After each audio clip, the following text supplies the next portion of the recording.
मेरे सुनने वालों को मेरा बहुत बहुत हार्दिक प्रणाम। देशवासियों के लिए मेरी शुभकामना। सारी मानव जाति के लिए मैं सबका भला चाहता हूँ। आज आपके सामने दो तीन चीज़ें मैं पेश करना चाहता हूँ। एक है दुनिया, एक है संसार। मेरी बात को गौर से सुना करो सुनने वालों। मैं निस्वार्थ मन से निर्लेप होकर आपकी सेवा में उपस्थित होता हूँ, वो कहने के लिए जिससे अगर आप अपना लेंगे तो जीवन सुखी हो जाएगा और आपको राज जिंदगी मिल जाएगा। दुनिया कुदरत की बनाई हुई है। ये कुदरत की दुनिया है। बाहर की जितनी दुनिया है कुदरत की है। इस कुदरत की दुनिया को कोई भी इंसान बदल नहीं सकता। चाहे कोई सरकार हो, चाहे कोई संत हो, महात्मा हो, देवी हो, देवता हो, कुदरत की दुनिया को कुदरत ही बदल सकती है, दूसरा कोई नहीं बदल सकता। दूसरा है संसार। संसार तुम्हारे अंदर है, तुम्हारा संसार तुम्हारे अंदर है। परमदयाल जी महाराज कहा करते थे, उन्होंने बहुत बहुत उच्च कोटि की संसार को सुख, संसार को बदलने के तरीके बताए और इस दुनिया में सुखी रहने के हमें ढंग बताए। संसार कहते हैं सामने सार, कोई चीज़ जो तुम्हारे सामने अंदर आती है वो संसार है।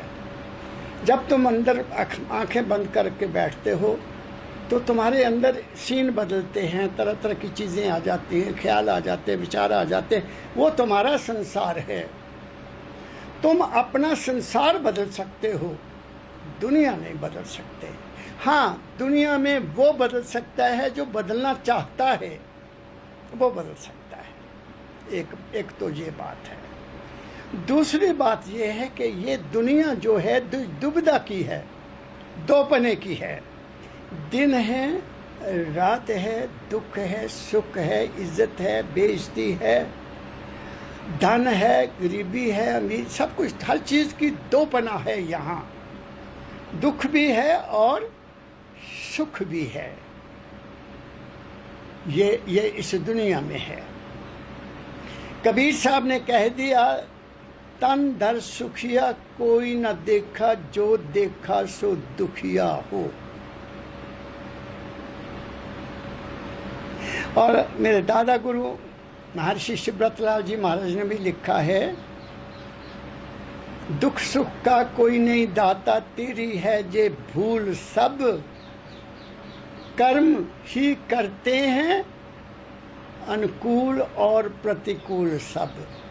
तुम्हारा कर्म ही सुख है देता है, तुम्हारा कर्म ही तुम्हें दुख देता है। किसी को दोष क्या देना, किसी को दोष नहीं दिया सकता। अब जो असली बात मैं कहना चाहता हूँ, मैं उसकी तरफ आता हूँ, क्योंकि ये मैं बेस आपको बता रहा हूँ कि दुख सुख है। इसीलिए दाता दयाल जी महाराज ने जब 1918 में परमदयाल जी महाराज जी को ये ड्यूटी सौंपी कि आप सत्संग करवाया करो बेटा, तो लिख के दिया, किसी भी संत मत में, गुरु मत में किसी भी संत ने आज तक अपने शिष्य के बारे में ऐसा नहीं लिखा जैसा दाता दयाल जी महाराज ने बाबा फकीर जी महाराज के बारे में लिखा। क्या लिखा वो मैं आपको सुना देता हूँ। तू तो आया नरदेही में धर फकीर का भेषा। आहा, तू तो आया नरदेही में धर फकीर का भेषा, दुखी जीव को अंग लगा के ले जा गुरु के देशा। क्यों दुखी हैं? तीन ताप से जीव दुखी है, निवल अबल अज्ञानी। तीन तरह से दुखी हैं हम। तीन ताप में दुख, तीन ताप से जीव दुखी है, निबल अबल अज्ञानी। तेरा काम दया का भाई, नाम दान दे दानी। एक और लाइन कह दी उन्होंने, तेरा रूप है अद्भुत अचरज, तेरा रूप है अद्भुत अचरज, तेरी उत्तम देही। जग कल्याण जगत में आया, परम दयाल स्नेही। ये मेरे दाता परम दयाल जी महाराज जी के बारे में ड्यूटी लगाते हुए जे महर्षि शिवव्रतलाल जी महाराज ने लिखा, और बहुत कुछ लिखा है। वो तीन ताप क्या हैं जो आज मैं आपके समक्ष पेश करने जा रहा हूं। वो तीन ताप हैं, एक हमारा शरीर का दुख, शरीर के रोग, शरीर की बीमारियां। दूसरा है हमारे मन के दुख, जिस शरीर के दुख को रोग बोलते हैं और मन के दुख को शोक बोलते हैं, अशांति बोलते हैं, फिक्र बोलते हैं, बेचैनी बोलते हैं ना, वो मन के दुख है।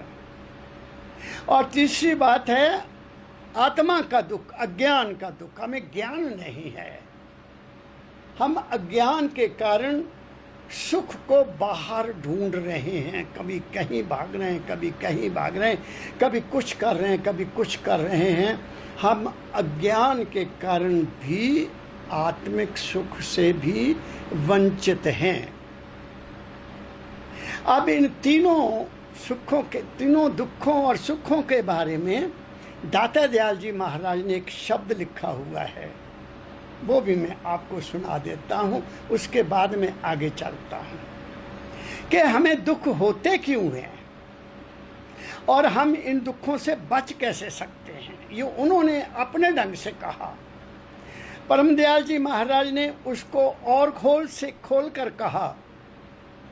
मैं आपके श्री चरणों में, जो उनके श्री चरणों में बैठकर उनके सत्संग सुनकर, उनके सानिध्य में रहकर जो मैंने अपने जीवन में समझा और उसको अपने जीवन में उतारा, उसके लेवल पर मैं आपको समझाने की कोशिश करूंगा। वो कहते हैं, ऐ मेरे प्यारे भाई, देखो संभल के चलना, खोटे कर्म न करना, खोटी न बात कहना। ऐ मेरे प्यारे भाई, दुख दोगे दुख मिलेगा, सुख दोगे सुख मिलेगा। मारोगे गर किसी को, फिर गम पड़ेगा सहना।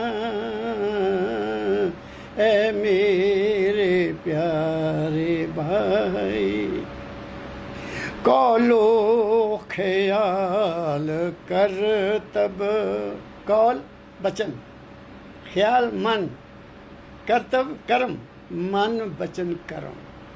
कौलो ख्याल कर तब, दरिया के हैं मुशाबा।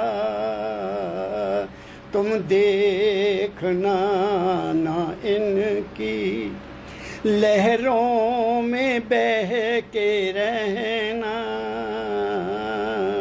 ऐ मेरे प्यारे भाई, दूसरी चीज कह दी महाराज ने कि इनसे बचना है। आगे कहते हैं, मन इंद्रियों पे भाए, यही रोग का कारण है। मन इंद्रियों पे भाए, जब्त रखना तुम बराबर, जाबत बने रहोगे। खुशहाल रह के जीना ऐ मेरे प्यारे भाई। दूसरा तरीका बता दिया। अब तीसरी बात, अपनी नशस्त रखना, नशस्त में निशाना, अपनी नशस्त रखना तुम आत्मा पे हरदम, अपनी नशस्त रखना तुम आत्मा पे हरदम, आत्म स्वरूप बनकर संसार में विचरना ऐ मेरे प्यारे भाई। देखो संभल के चलना, खोटे कर्म ना करना। दाता दयाल जी महाराज ने जे मानव जाति के लिए महाराज परम दयाल जी महाराज को शायद ये पत्र लिखा था।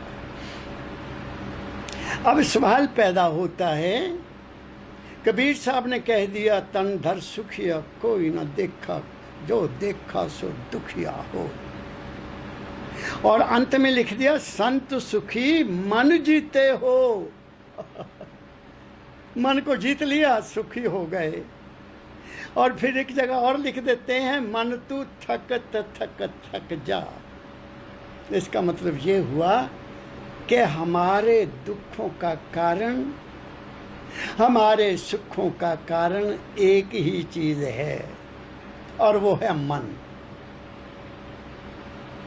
इसलिए साध संगत में जाकर, महापुरुषों की संगत में बैठकर इन 3-4 चीजों का पता लगता है। पहली तो बात ये समझ लो, सत्संग का मतलब ही ये है कि जहां सत्य का ज्ञान मिले, जहां सच्चाई, हकीकत और असलियत क्या है उसका आपको भेद मिले।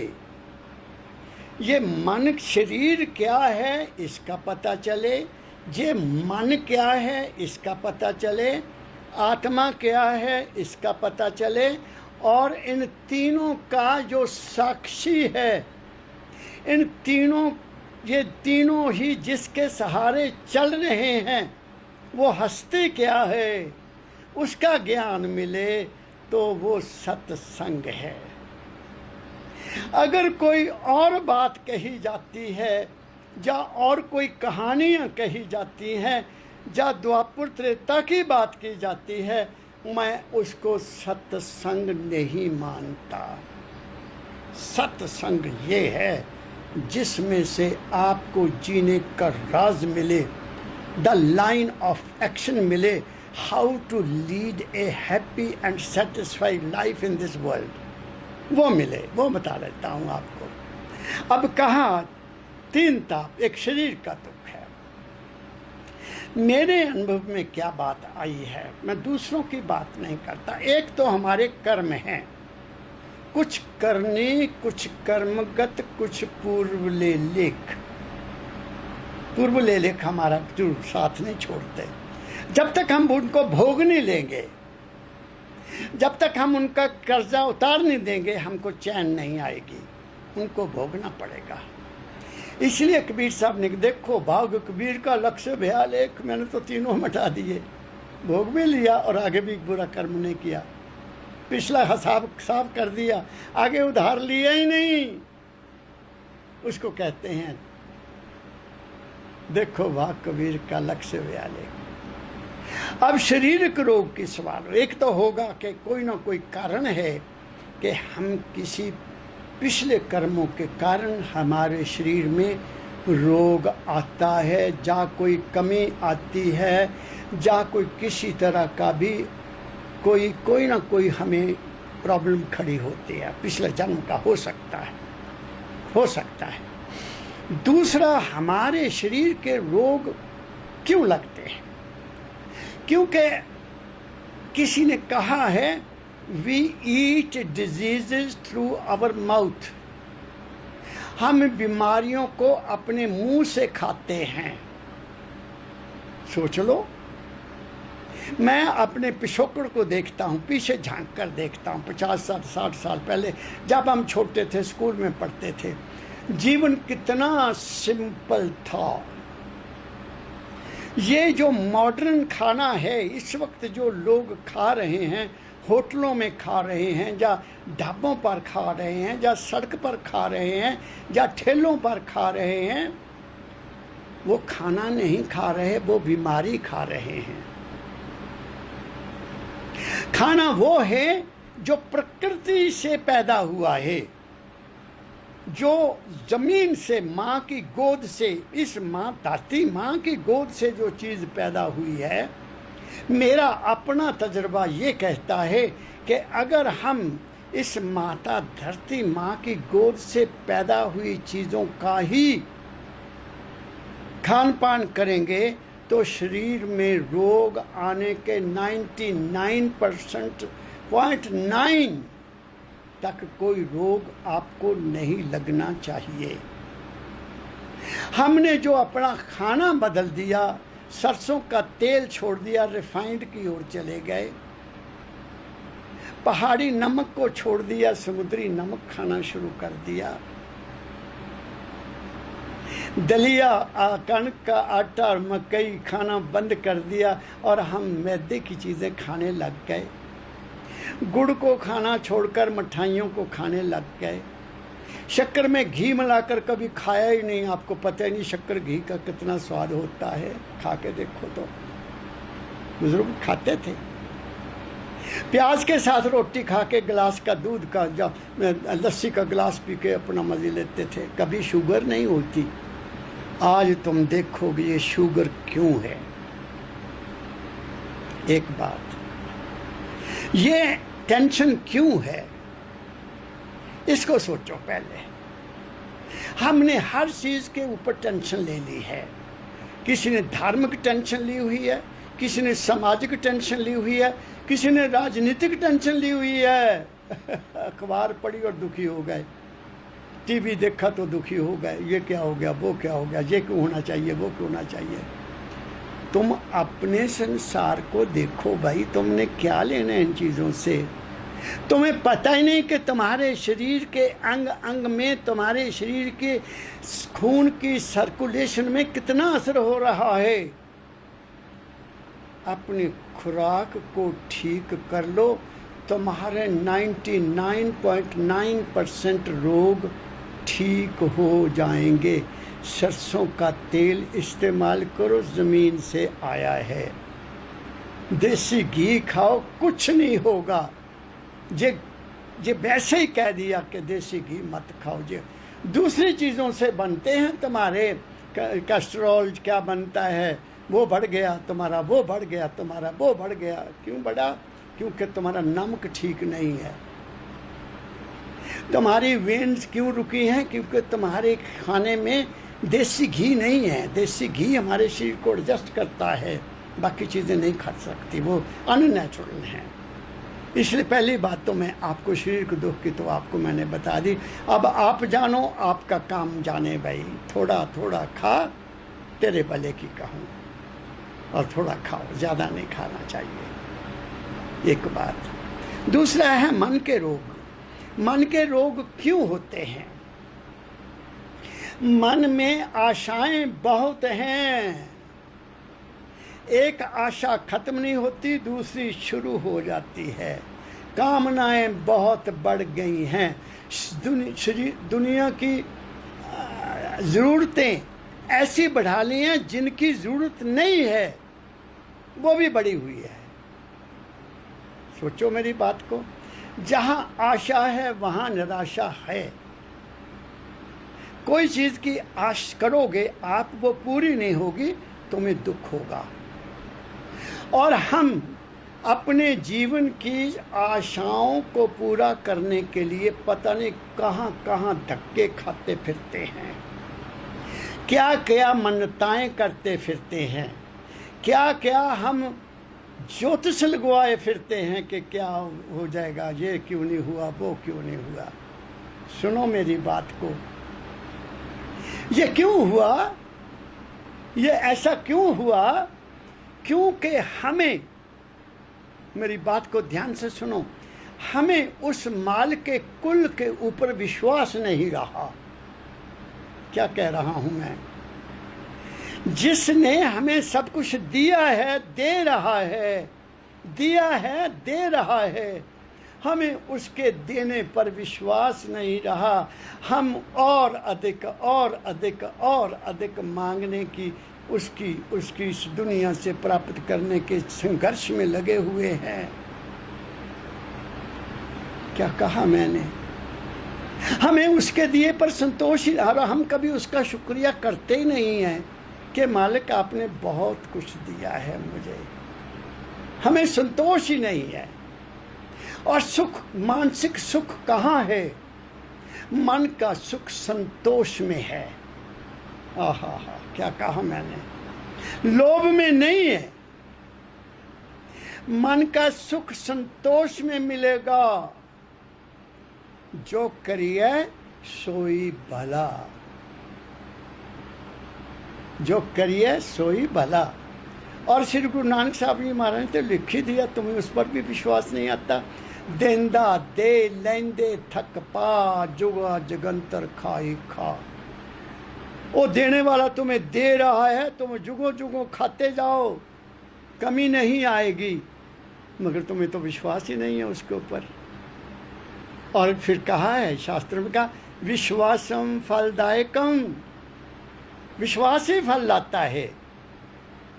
मुझे याद है महाराज जी के श्री चरणों में बैठे होते थे, लोग चिट्ठियां लिख देते थे, बाबा जी ये नहीं हुआ, बाबा जी ये नहीं हुआ, कृपा करो, आशीर्वाद दो।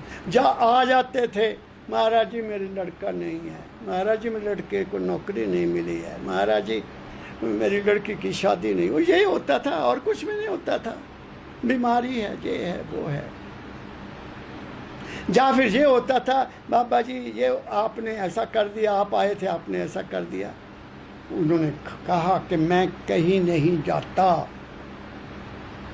मैं हल्फिया बयान लेता हूं कि मैं कहीं नहीं जाता। जब मैं नहीं जाता तो मैं कैसे मान लूं कि दूसरा कोई आता होगा। और महापुरुषों से पूछा, 1964 में बैसाखी के बाद संत कृपाल सिंह जी महाराज विराजमान थे, नंदू भाई जी महाराज विराजमान थे। उनसे भी पूछा कि बताओ आप जाते हैं, आपके भी सेवक हैं, वो भी कहते होंगे आप आए? कहते नहीं, हमें भी नहीं पता है। तो कैसे मान लिया जाए कि किसी के अंदर देवी आई है? कैसे मान लिया जाए कि किसी के अंदर? मेरे दाता ने फरमाया, परम दयाल जी महाराज ने फरमाया, सुनो, महाराज जी दाता के दरबार में जाने से पहले राम के बहुत भक्त थे, फिर कृष्ण के भक्त बने, राम के दर्शन करते थे मेरे सदगुरु बाबा जी महाराज। जब कृष्ण की पूजा की तो कृष्ण उनके आगे आगे चलते थे। तो हुजूर ने फरमाया कि जब मैं ड्यूटी पर जा रहा था तो मेरे आगे आगे कृष्ण भगवान चल रहे हैं, और रुक गए। वहाँ गाय का गोबर पड़ा था और मुझे कहा, फकीर ये प्रसाद ले लो। और मैंने उठाया और मैं खा गया। जब मैं स्टेशन पर गया तो मुझे होश आया कि किसी भी संत, किसी भी देवी या देवता ने भक्तमाल में ये नहीं लिखा कि उसके आराध्य देवता ने कहा हो कि तू ये गोबर खा ले। उससे मन टूट गया। पुकार की उस माल के कुल को कि अगर तू है तो मुझे दर्शन दे। मैं कहाँ फंस गया? गोबर खिलाने वाले आ गए मेरे सामने, क्योंकि वो उनके मन का बनाया हुआ था। धन्य भक्त ने मन से ही उसको पैदा करके अपना काम लिया। वो भगवान नहीं था, उसके मन का, मन की माया, मन की माया, मन का ख्याल, मन की एकाग्रता जब किसी चीज की ठोसपना बना लेती है उसको छाया पुरुष कहते हैं। वो छाया पुरुष था। अपने शास्त्रों को देख लो। जो मन के संकल्प हैं, जो हमारी मन के लगातार जो ताकत पकड़ लेते हैं, वो उस चीज को पैदा कर लेते हैं। इस संसार को पैदा किया किसने किया? वो जो मालिक, जो कुदरत की मालिक शक्ति है, जिसको कर्ता पुरुष कहते हैं, उसने अपने ख्याल से तो पैदा किया मनु को। बाइबल में जिसको गॉड कहते हैं, उस गॉड ने एडम को अपने ख्याल से ही पैदा किया उस स्वर्ग के बाग में। और ऐसे ही इस्लाम धर्म वाले कहते हैं आदम को पैदा किया अल्लाह ने। क्या कहा उन्होंने? ख्याल से पैदा किया ना, अपने ही ख्याल से पैदा किया। ये दुनिया संसार को संकल्पमय संसार है, शास्त्र कहते हैं संकल्पमय संसार है। संसार तुम्हारा अपना, संकल्पमय दुनिया नहीं है। दुनिया कुदरत की संकल्प की है, वो और हस्ती है, वो कर्ता पुरुष है, वो अलग है। अकाल पुरुष अलग है।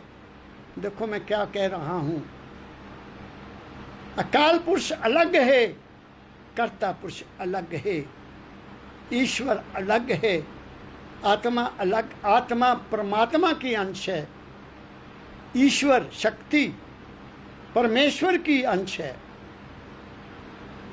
कहां कहां तक आपको मैं समझाने की कोशिश करूं, टॉपिक बहुत लंबा हो जाएगा। इसलिए सुखी रहना है, सबसे पहली बात तो ये है, सुखी रहना है तो उस माल के कुल पर अटल विश्वास कर लो, अटल विश्वास। इसीलिए लिखा है संतों ने, थिर कर बैठो, थिर, ठहर जाओ, हरिजन प्यारे, ओ मालिक के प्यारे, बैठ जा, थिर कर बैठ, थिर कट बैठो हरिजन प्यारे, सतगुरु तुमरे काज सवारे। एक बात, दुष्ट दूत परमेश्वर मारे, तुम्हारे जो दुष्ट हैं वो भी नहीं छोड़ेगा, जो तुम्हारे को नुकसान देना। तुम्हें तो कुछ करने की जरूरत ही नहीं है। दुष्ट दूत परमेश्वर मारे, जन की पैज राखी करता रे। उसकी रक्षा, उसकी इज्जत, उसका मान वो मालिक रखने वाला है। तुम कहते हो मेरी इज्जत ना खराब हो जाए, मेरा ये ना खराब हो जाए, मेरा वो ना खराब हो जाए। जिसकी रक्षा वो करता है उसको बाकी चिंता की कोई जरूरत ही नहीं है। एक बात तो मैंने आपको ये कही कि जिस माल के कुल की तुम अंश हो, शरीर तो कुदरत का अंश है ना, उसका मैंने आपको बता दिया। कुदरत की अंश को कुदरत की पैदाइश से ठीक रखो, छोड़ो ये टेस्ट की बातें, छोड़ो स्वाद की बातें, छोड़ो मिर्च मसाले की बातें, छोड़ो। कहाँ तक आनंद लोगे? इस अग्नि, ये जो अग्नि जल रही है आपके अंदर, जठर अग्नि जल रही, इसको खराब ना करो भाई। सादा भोजन खाओ, सात्विक भोजन खाओ। मैं कहता हूँ राजसिक भोजन भी खाओ। राजसिक होता है अच्छा, संतुलित, पूरा संतुलित भोजन खाओ, तामसिक मत खाओ। क्या कहा मैंने आपको? तुम्हारा शरीर ठीक रहेगा। और मन की बात मैं आपसे कर रहा हूं, मन के दुख कैसे हैं? आशाओं ने हमको मारा है, आशाओं ने हमको मारा है। जितनी आशाएं होंगी उतने दुख ज्यादा होंगे। इसलिए दाता दयाल जी महाराज ने एक लाइन में लिख दिया, बहुत अच्छा लिख दिया, कोई समझने की कोशिश नहीं। आस कर, आशा रखो किसकी? आस कर गुरु की दया की, हो न तू निराश कभी। समझो क्या कहा? उसकी दया पर आस रखो। क्यों घबराते हो? क्यों दौड़ धूप करते हो कि वहां जाएंगे तो हमारी आस पूरी हो जाएगी, वहां जाएंगे तो हमारी आस पूरी हो जाएगी, ये दान करेंगे तो आस पूरी हो जाएगी? कुछ नहीं होने वाला। आस कर गुरु की दया की, हो न तू निराश कभी, मत दुखी मत हो। जो हुआ निराश समझ ले, तू ना गुरु का दास कभी। लो, फैसला कर दिया दाता दयाल महर्षि सुब्रतलाल जी महाराज ने। तुम्हें दुख होगा क्योंकि तुमने दाता के हुक्म को माना नहीं, उन पर विश्वास नहीं किया। गुरु वाक्यम मूल मंत्रम नहीं कहा, शास्त्र कहते हैं गुरु वाक्यम मूल मंत्रम, ध्यान मूलम गुरु मूर्ति, पूजा मूलम गुरु पदम और मोक्ष मूलम गुरु कृपा। बताओ तो कहाँ जाओगे तुम मोक्ष के लिए दौड़े फिरते हो, यहाँ जाएंगे तो मोक्ष हो जाएगा, वहाँ जाएंगे तो मोक्ष हो जाएगा। मुझे किसी ने बताया, मेरे एक दोस्त रिटायर्ड कमिश्नर, वो बनारस में उनकी पोस्टिंग हुई थी, अंग्रेज़ों के टाइम की बात है, अब तो वो जीवित नहीं रहे। कहते वहाँ एक कुआं था बनाया हुआ बड़े बड़े विद्वानों ने, मैं और शब्द नहीं यूज करूँगा, कि यहाँ जो आएगा वो सीधा स्वर्ग में चला जाएगा। इस कुएं में आएगा, अगर वो अपने आप को उस मालिक को अर्पण कर देगा तो वो सीधा स्वर्ग में चला जाएगा। होता क्या था, वे कुआं सीधा गंगा में जाकर मिलता था। जैसे ही आदमी अंदर जाता था, फट्टा गिर जाता था, वो सीधा अंदर जाके गिर जाता था, मर जाता था, कोई पता नहीं कहाँ गया। और भेंट लेते थे वो भेंट लेते थे। ऐसा भी मेरे देश में हुआ है, ऐसा होता रहा है और होता रहेगा, क्योंकि हम अंधविश्वासी हैं। हमें पता ही नहीं विश्वास किस बात पर करना है, हमें ज्ञान ही नहीं मिला, हमें गुरु ही नहीं मिला। गुरु का मतलब क्या है? ज्ञान। गुरु का मतलब क्या है? विवेक। गुरु का मतलब क्या है? समझ। वो कहाँ मिलेगी आपको? सत्संग में मिलेगी। बिन सत्संग विवेक ना होई। सत्संग के बगैर कभी भी समझ नहीं आएगी, विवेक नहीं मिलेगा। तुम जितनी मर्जी किताबें पढ़ो, कारण क्या होता उसका? उसमें बोलने वाले के शब्द में रेडिएशन होती है। बोलने वाला जो सज्जन है वो प्रैक्टिकल होता है, और उसके मुखारबिन से जो भी शब्द उस वक्त निकलता है, तुम सामने बैठे हो, तुम्हारे ऊपर उसका असर होना लाजमी है। इसलिए सत्संग की बहुत बड़ी महिमा है। तो क्या कहा मैंने? आप मानसिक रूप से दुखी क्यों हैं? 3 ताप से जीव दुखी हैं। शरीर रोग का कारण मैंने आपको बता दिया। बहुत अधिक विषय विकार का जीवन तुम्हें कहीं का नहीं छोड़ेगा। इसीलिए शास्त्रों में 25 साल तक ब्रह्म आश्रम का नाम दिया है। ये बेस है हमारे शारीरिक सुख का। जब अंदर से शक्ति खत्म हो जाएगी, रेजिस्टेंस पावर ही खत्म हो जाएगी, तुम बीमार पड़ोगे, रोग लगेंगे, कमजोरी आएगी, हर तरह की कमजोरी आएगी। और फिर खुराक आ गई। मुझे किसी सज्जन ने इंग्लैंड से एक रिसर्च का पेपर भेजा, उसमें लिखा हुआ था कि जो खुराक है ये आदमी की हर कमी को पूरी करती है। अरे बाबा मैंने उस सज्जन को लिखा, मैं कहा ये हिंदुस्तानी फिलॉसफी नहीं है, ये वेस्टर्न फिलॉसफी है। Eat drink and B Mary, खाओ पियो और जो मर्जी करो। मेरी क्या बात कह रहा हूं। इसलिए मेरे देशवासियों, मेरा देश एक अलग देश है।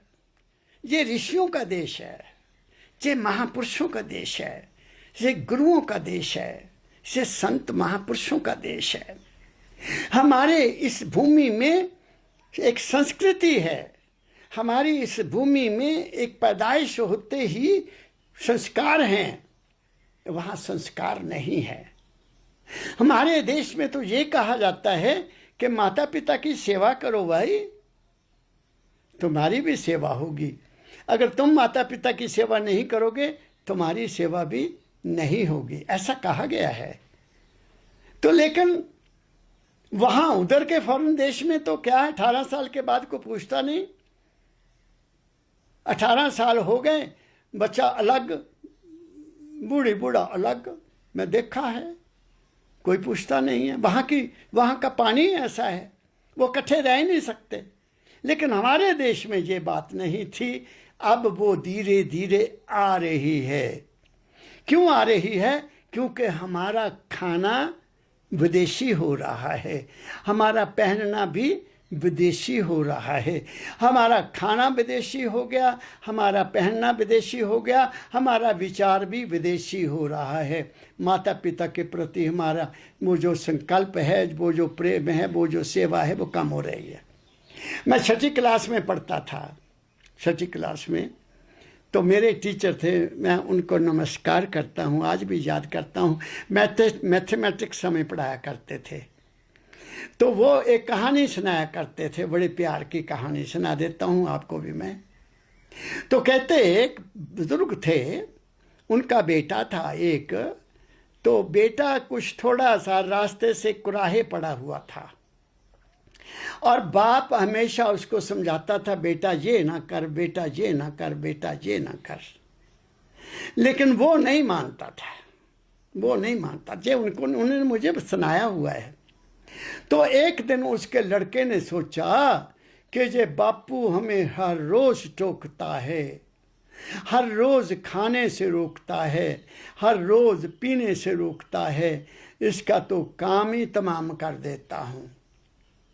तो एक दिन अपने नशा लिया और बापू को पकड़ा, बांधा और अपनी पीठ पर लाद कर खेतों की ओर चल पड़ा।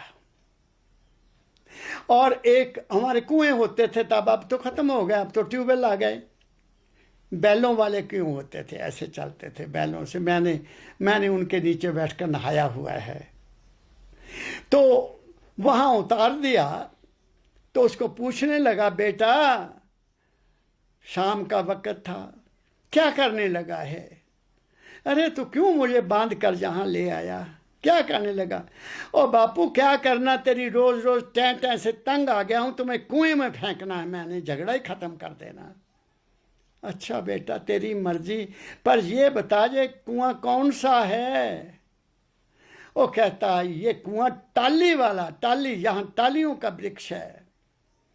तो बाबा ने हाथ जोड़ दिए, बच्चा मुझे इस कुएं में ना फेंक।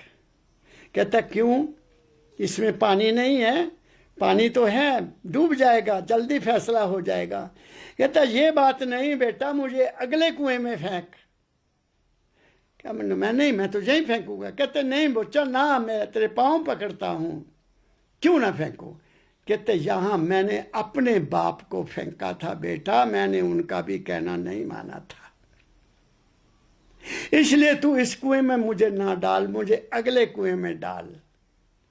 बच्चे की आंख खुल गई कि अगर यही हिसाब है तो मेरा बेटा फिर मुझे किसी दूसरे तीसरे कुएं में डालेगा। क्या कहा मैंने? सेवा करोगे सेवा मिलेगी, दुख दोगे दुख मिलेगा, सुख दोगे सुख मिलेगा, मारोगे अगर किसी को तो गम पड़ेगा सहना। दाता दयाल जी महाराज की मैंने आपको कथा पहले सुना दी। और हमारे जितने दुखों के कारण हैं वो मन और इंद्रियां हैं। हमारे शरीर का कोई भी अंग तब तक एक्शन में नहीं आता, मेरी बात को ध्यान से सुनना, हमारे शरीर का कोई भी अंग एक्शन में नहीं आता जब तक मन आत्मा और सुरत की शक्ति को लेकर वहां ना पहुंचे। जब वो वहां पहुंचता है मन, तो वो शरीर एक्शन में आता है। क्या कह रहा हूं मैं? सोचने की बात है। कोई भी शरीर का अंग, कर्म, इंद्रियां तब तक एक्शन में नहीं आती जब तक ज्ञान इंद्रियों में मन बैठकर सुरत की शक्ति के साथ वहां नहीं उतरता। कोई भी कर्म इंद्री कर्म करने के काबिल नहीं रहती। क्या कह रहा हूं मैं आपको? इसलिए मैंने शारीरिक सुख की बात आपको मैंने समझा दी कि तुम दाता जी महाराज ने कह दिया कि ऐसे करना, और जो हुजूर बाबा फकीर जी महाराज के श्री चरणों में बैठकर मैंने जो समझा वो मैं आपकी झोली में डाल रहा हूँ। और दाता दयाल जी कहते हैं मन इंद्रियों पे भाई जब्त रखना तुम बराबर। जब्त कहते हैं कंट्रोल को। यही मेरी आंखें, तुम्हारी भी आंखें, मेरी भी आंखें, इसी आंख से मैं बेटी को देखता हूँ, इसी आंख से मैं अपनी पत्नी को देखता हूँ, इसी आंख से मैं अपनी माता को देखता हूँ, इसी आंख से अपनी बहन को देखता हूँ, इसी आंख से किसी और स्त्री को भी देखता हूँ। लेकिन जब इंसान किसी और स्त्री को देखता है उसके मन की हरकत कुछ और हो जाती है। हो गया ना बुरा कर्म। वो जो सोच है उस वक्त आपके मन में आई वो तुम्हारे शरीर में हरकत करती है और उसका असर तुम्हारे ऊपर जरूर आता है मेरे सुनने वालों। ऐसे ही कान सुनने में तुम कुछ भी सुनो, बुरी बात सुनोगे उसका असर और होगा, बुरी संगत में बैठोगे उसका असर और होगा। मुझे यूपी से एक 4 दिन हो गए एक टेलीफोन आया लड़के का, शुक्रवार जब वीरवार की बात है, रोने लग गया। बाबा जी मेरा पढ़ने में दिल नहीं लगता, मुझे याद नहीं होता। मैं कहा तू अपने करैक्टर को देख, तू अपने करैक्टर को देख, तू अपनी संगत को देख, बर्बाद हो रहा है बेटा। मैंने देखा नहीं आपको लेकिन तुम्हें मैं बता देता हूं। दाह मार दे बाबा जी मुझे बचा लो। मैं क्या, मैं यहाँ 200 किलोमीटर पर बैठा आपको कैसे बचाऊंगा? तुमने अपने आप का बचाव आप करना है। छोड़ दे वो संगत, अपनी हस्ती को रोक, अपनी हस्ती को बचा ले, अपनी शक्ति को बचा ले।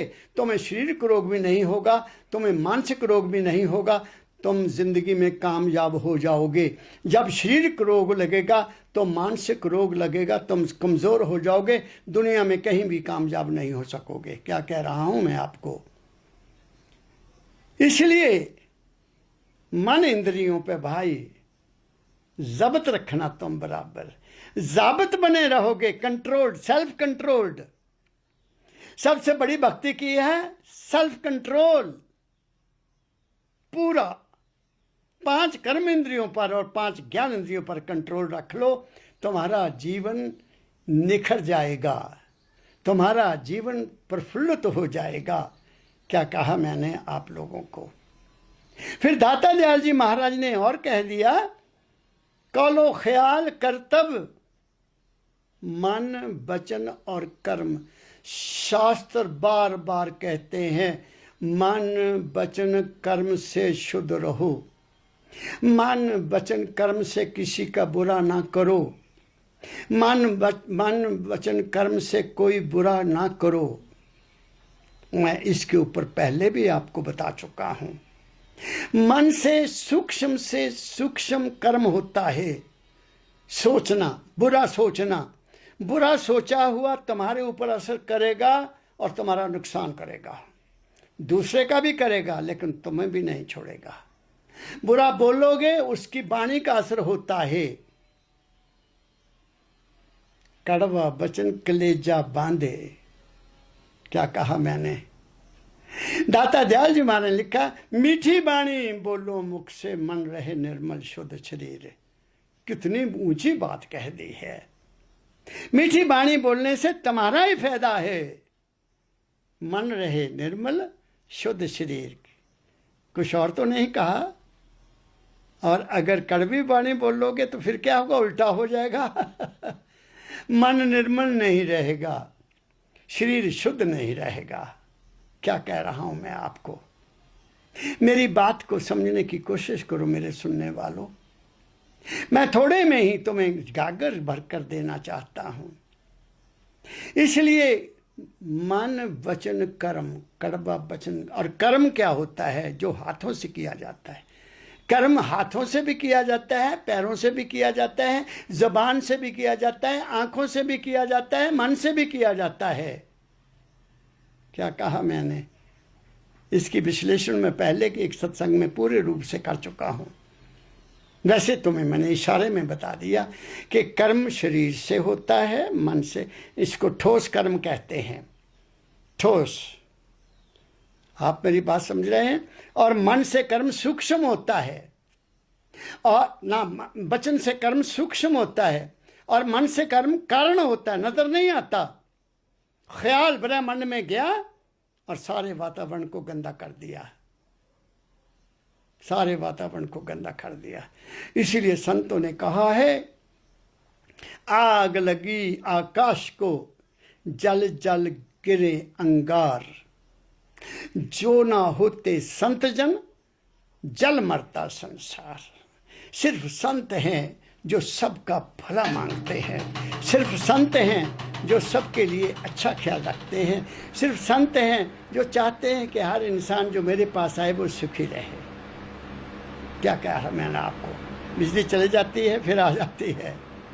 तो इसलिए जो दो बातें तो मैंने आपको क्लियर कर दी। अब रही तीसरी बात, वो बात है आत्मिक दुख। आत्मिक दुख, अज्ञानता। अज्ञानता क्यों होती है? अज्ञानता अपने आप का ज्ञान नहीं है, अपने आप का ज्ञान नहीं है। तुम कौन हो? वास्तव में जो धर्म कहते हैं, जिसको धर्म कहते हैं, उसका जो मूल मकसद है वो ऐ इंसान तुम्हें अपने आप का भेद देना है। मगर देखने में आता है कि मेरे देश में जो कुछ भी है, मैं कटाक्ष नहीं करता हूँ, मैं सच्चाई वर्णन कर रहा हूँ। मेरे देश में धर्म के नाम पर जो कुछ भी हो रहा है वो ऐसा लगता है व्यापारीकरण हो गया है, कमर्शलाइजेशन हो गई है। आपको आपके अपनेपन का कोई भी ज्ञान नहीं देता। हालांकि पवित्र पुस्तकों में, पवित्र ग्रंथों में, पवित्र शास्त्रों में सब कुछ लिखा है, लेकिन उसको समझने वाले कौन हैं, या उसको समझाने वाले कौन हैं?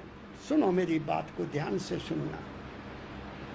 मुझे किसी प्रेमी ने इंग्लैंड से टेलीफोन किया कि बाबा जी कभी आप सुखमणि साहब पर भी अपना कोई अनुभव बताएं। मैंने उनको कहा, मेरे प्यारे, आपका प्रश्न बहुत अच्छा है, लेकिन मैं बात वो कहता हूं जो मैंने आजमाई है। मैं उसका किसी भी वाणी के ऊपर तब तक नहीं बोलता जब तक मैं उस वाणी, जिस महापुरुष ने उस वाणी को लिखा है, उस लेवल पर मैं नहीं पहुंचता, मैं उस पर नहीं बोलता। मेरी बात को पकड़ो, मैं क्या कह रहा हूं। हम महापुरुषों की वाणी का मतलब अपनी बुद्धि के लेवल पर करते हैं, अपने इंटेलेक्ट के लेवल पर करते हैं, शब्दों के पीछे जाते हैं। शब्दों के पीछे भावना क्या है, उस भावना को हम नहीं समझते। उस भावना को समझना जब तक नहीं आएगा, हम किसी भी महापुरुष की वाणी का सत्य विश्लेषण नहीं कर सकते। मेरी बात को पकड़ो, मैं क्या कह रहा हूं। केवल सुनने से बात नहीं बनेगी। अर्जुन ने भगवान कृष्ण जी महाराज के मुखारबिंद से तो सुना सब कुछ, लेकिन क्या हुआ? अंत क्या हुआ? क्या कह रहा हूं मैं आपको। जिसने बात को पकड़ लिया, जिसने गुरु की वाणी को पकड़ लिया, एक वाणी को पकड़ लिया, एक शब्द को पकड़ लिया, एक ही पकड़ लो कोई बात जो गुरु महाराज के मुखारबिंद से निकली है, तुम तर जाओगे। इसलिए कहा है वहां, जे को खावे जे को पुंचे, तिसका होए सबस आधारो। क्या मतलब इसका? जो सुना है, जो सुना है उसका गुणन किया, उसका चिंतन किया, उसको जीवन में उतारा, जीवन बदल गया, उदार हो जाएगा। अगर सुना ही सुना है, इधर से सुना इधर निकाल दिया, अरे तुम्हें उसका कोई फायदा नहीं होगा। तुम सिर हिला लो वे जितना मर्जी वहां बैठकर, कुछ नहीं होगा, कुछ नहीं होगा। जो नाचने लग जाते हैं, या जो बहुत तालियां बजाते हैं, या जो बहुत सिर हिलाते हैं, कह दूं मैं बात सच्ची, वो मानसिक रूप से कमजोर होते हैं, वो शरीर रूप से भी कमजोर होते हैं। ना उनका शरीर पर कंट्रोल होता है, ना मन पर कंट्रोल होता है। क्या कहा मैंने? इसलिए मेरे सुनने वालों, आत्मिक ज्ञान को प्राप्त करो। वो आत्मिक ज्ञान क्या है जिसकी खोज मुझे बचपन से थी? मैं कौन हूं और क्या हूं, इतना मुझे बता दो। भटका हूं जिसमें रास हो वो रास्ता बता दो। वो रास्ता मुझे मेरे सदगुरु बाबा फकीर जी ने बताया। क्या बताया?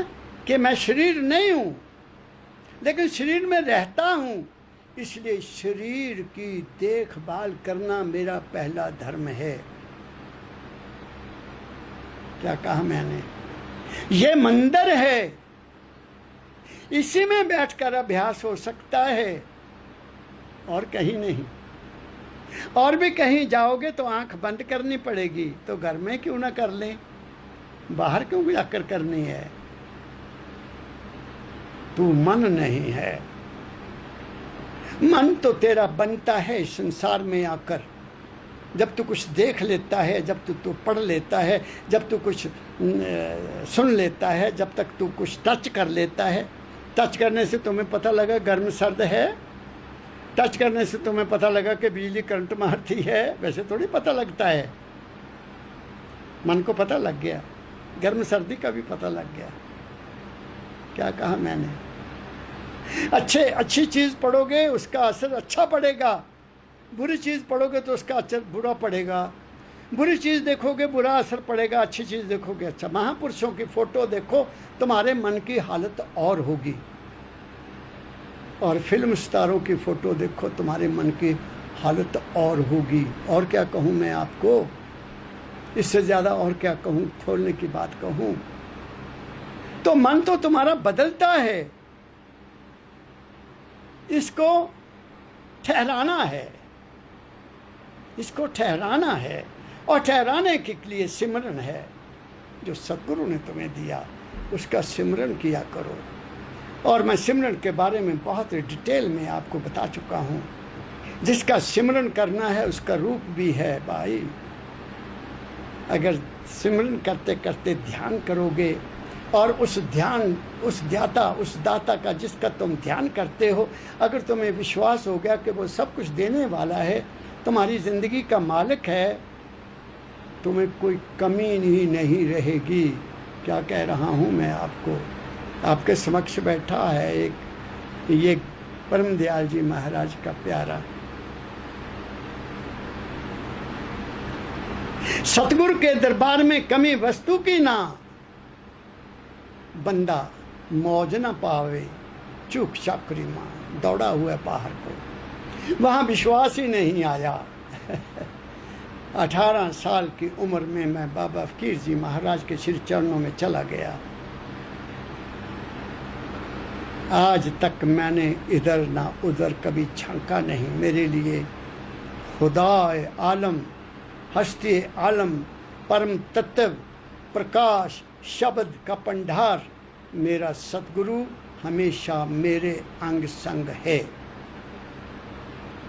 मेरा सतगुरु सदा अंग संग है नाले। पर शर्त ये होनी चाहिए कि तुम उनके पास बैठो। ये नहीं वो 200 मीटर पर बैठे हैं, वो तुम्हारा संग नहीं बनेगा, वो तो तमाशा हो गया। देखा मैंने, गुरु जी बहुत ऊंची स्टेज पर बैठे हैं और तुम बहुत दूर दूर तक बैठे हो, जैसे कोई नाटक हो रहा है। तुम वो चीज़ प्राप्त नहीं कर सकते। अगर जो चीज़ प्राप्त कर सकते हो तो दाता दयाल जी कभी ना लिखते, महापुरुष जी कभी ना लिखते, जाके गुरु के पास बैठो और वचन उनके सुनो। जो सुनो उनको विचारो जो विचारो वह गुनो, ये कह दिया ना। तो आपका आत्मिक ज्ञान कब ऐसा पैदा होगा? जब तक तुम शरीर और मन को नहीं समझते, तुम आत्मा को भी नहीं समझ सकते। वो प्रकाश रूप है। ये सारा संसार प्रकाश की उत्पत्ति है। साइंस कहती है the entire creation is due to light and sound, ये साइंस कहती है। तो इसीलिए तो हमारे समाज में जब इंसान मर जाता है, शरीर छोड़ता है, तो दिया जलाकर रखा जाता है। वहाँ मरने वाले को बताया जाता है तू शरीर नहीं है, तू प्रकाश है भाई। इस पर मैं, मालिक ने चाहा तो बुधवार को आगे बोलूँगा कि मौत क्या है, कितने तरह की मौत है, हम कहाँ जाएंगे, इसकी मैं अगले बुधवार को आपकी सेवा में कुछ कहूँगा। आज मैं आपको दुखों की बात कर रहा हूँ। शरीर का बता दिया मैंने, मन का बता दिया, आत्मा की बात कर रहा हूँ। जब तक तुम आत्म से कह दिया दाता दयाल जी, तुम आत्म स्वरूप बनकर निश्चस्त रखना। किसकी निश्चस्त रखना? आत्मा पर रखना कि तुम प्रकाश रूप हो। और वो कहाँ है? सुनो, हमारे शरीर में 5 कर्म इंद्रियां हैं, तुम्हें पता। हमारे शरीर में 5 ज्ञान इंद्रियां हैं, देवी तुम्हें पता।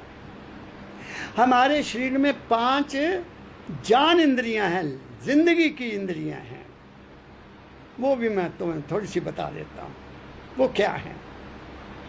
जान इंद्रियां क्या है? हमारा दिल नंबर 1, हमारे फेफड़े नंबर 2, हमारा लिवर नंबर 3, हमारी किडनी नंबर 4 और हमारा पैनक्रियाज नंबर 5। ये 5 में एक में भी गड़बड़ हो गई तुम्हारे खाने के कारण, तुम्हारे सांस लेने के कारण, तो शरीर की सारी गड़बड़ बदल जाएगी। ज़्यादा नमक खाओगे, विष कौन सा? समुद्री नमक, आयोडीन नमक खाओगे तो क्या होगा? तुम्हारी किडनी के ऊपर असर पड़ेगा और ब्लड प्रेशर बढ़ेगा। किडनी पर असर होगा तो हार्ट पर भी असर होगा। क्या कहा मैं? ब्लड प्रेशर बढ़ेगा, किडनी पर असर होगा, हार्ट पर असर होगा। तुम जो वनस्पति तेल खाओगे, रिफाइंड तेल खाओगे, या और ऐसी रिफाइंड चीज़ें खाओगे, मैदे वाली चीज़ें खाओगे, तली हुई चीज़ें खाओगे, मिर्च मसाले वाली चीज़ें खाओगे, उससे तुम्हारे लिवर पर बुरा असर पड़ेगा। और उससे क्या होगा? चीनी ज़्यादा खाओगे, पैनक्रियाज खराब हो जाएगा, आपको शुगर हो जाएगी। गुड़ खाओगे नहीं होगा।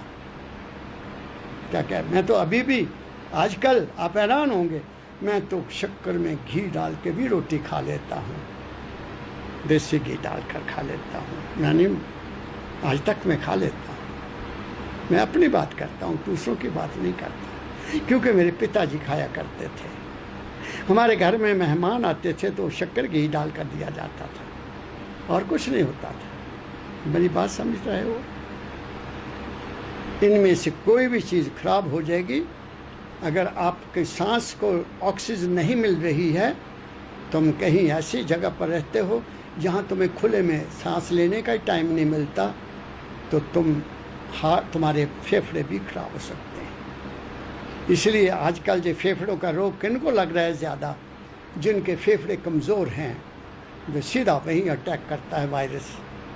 इसलिए कहते हैं डीप ब्रीदिंग करो, लंबे सांस लो, खुली हवा में रहो, किसी को मिलो मत। ये सब कुछ क्यों? नाक में मास्क लगा के रखो ताकि फेफड़ों के तक ना वो पहुंच सके। क्या कहा मैंने? जो मर्जी करो भाई, जब तक तुम अपने आप को नहीं सुधारोगे, दुनिया परवाह नहीं करती, सरकार के कानून को मान ही नहीं रही, घूम रहे हैं, मास्क ही नहीं लगा रहे हैं। सरकार क्या करेगी? सरकार क्या करेगी? इतना करोड़ों रुपया खर्च हो रहा है आपके लिए। जब तक तुम नहीं सुधरोगे, कोई तुम्हें सुधार नहीं सकता। इसलिए मैं आपके सामने जो तीनों चीज़ें पेश कर रहा हूँ। शारीरिक तंदुरुस्ती, शारीरिक दुख, तुम्हें खुद इसका इंतज़ाम करना है। मन का सुख प्राप्त करने के लिए और मन के दुखों को दूर करने के लिए तुम ही खुद इन जिम्मेदार हो। जितनी आशाएं ज़्यादा, उतने ही दुख कल्पनाएं ज़्यादा होंगी।